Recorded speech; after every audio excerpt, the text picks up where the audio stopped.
Sheikh షవరన్న key నోట్లో ఉన్నటువంటి విషయాలన్నింటినీ కూడా చదివి వినిపించడం జరిగింది.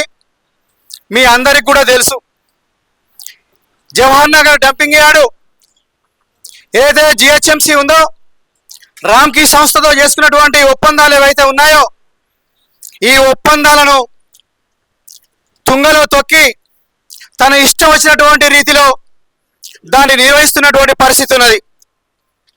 కాలుష్య బోర్డుకు, పొల్యూషన్ బోర్డుకు అనేక మంది మేధావులు, అనేక మంది బాధితులు ఫిర్యాదు చేశారు.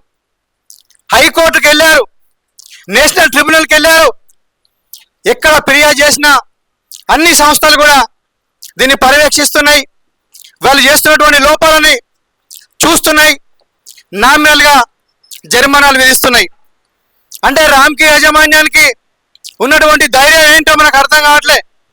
అంటే ఈ జవహర్ నగర్ కానీ ఈ చుట్టుపక్కల ఉన్నటువంటి గ్రామాలు ఏవైతే ఉన్నాయో ఈ గ్రామాల ప్రజలు ఏం చేస్తారో అనేటువంటి ఒక నిర్లక్ష్యంగా ఉన్నట్టుగా మనకు కనపడతా ఉన్నది. కనుకనయ్యాల మనకు తెలుసు, చినుకు పడిందంటే రోడ్లన్నీ చిత్తడైపోతా ఉన్నాయి. లారీల వెనకాల కారుతున్న మురికి కంపు కనపడతా ఉన్నది.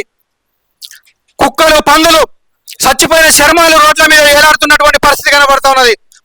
మొత్తం అక్కడ మనం పోయి చూస్తే ఎట్లా వాటర్ కారుతున్నది, అనేక చెరువులు, కుంటలు ఎట్లా ధ్వంసం అయిపోతా ఉన్నాయి, ప్రకృతి ఎట్లా విధ్వంసం అవుతుందో మనం చూస్తూ ఉన్నాం.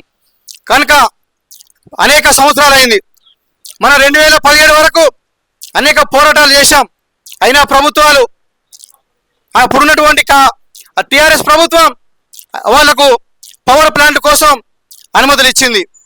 అంతేకాదు కొంత పగడబందిగా ఏర్పాట్లు చేసినప్పటికీ కూడా కొంతకాలం చేసిన తర్వాత మళ్ళీ నిర్లక్ష్యం వహిస్తూ అది మొత్తం ప్రజలతో చెలగాట మారుతున్నటువంటి పరిస్థితి ఉంది. కనుక మనం అందరం ఐక్యంగా ఉమ్మడిగా మళ్ళొకసారి మనం ఉద్యమం చేయాల్సినటువంటి అవసరం ఉన్నది. ఇప్పటికే కొన్ని పార్టీలు వాళ్ళు ఎమ్మెల్యే కానీ ఎంపీ కానీ కొద్దిమంది నేతలు ముఖ్యమంత్రితో మాట్లాడారు. ఏమంటున్నారు, ఈ డంపింగ్ యార్డు మొత్తానికే తీసేస్తారు అనేటువంటిది కూడా ఒక వాదన నడుస్తూ ఉన్నది. అంటే డంపింగ్ యార్డు మొత్తం తీసేస్తారా, లేదు కొద్దిమంది చెప్తున్నారు అట్లా డంపింగ్ యార్డు తీసేయరు కానీ కొద్ది శుద్ధి చేసేటువంటి ప్లాన్ చేస్తూ ఉన్నారు, అంటే జీరో పొల్యూషన్లోకి తీసుకొచ్చేటువంటి ఒక ఏర్పాట్లు చేస్తున్నారు అంటున్నారు. ఏది ఏమైనా ఈ డంపింగ్ యార్డు వల్ల చాలా మందికి నష్టం జరుగుతుంది. కనుక మరి మనం అందరం ఐక్యంగా పోరాటాలు నిర్వహించాల్సిన అవసరం ఉన్నది. అందరం మాట్లాడిన తర్వాత, అందరూ అభిప్రాయాలు సేకరించిన తర్వాత ఒక బలమైనటువంటి ఒక కమిటీని కూడా మనం ఫామ్ చేసుకుందాం. ఆ కమిటీ కూర్చొని ఒక కార్యాచరణ ప్రకటించుకుందాం. ఆ మేరకు మళ్ళీ ఉద్యమాన్ని స్టార్ట్ చేద్దామని తెలియజేస్తూ ఇప్పుడు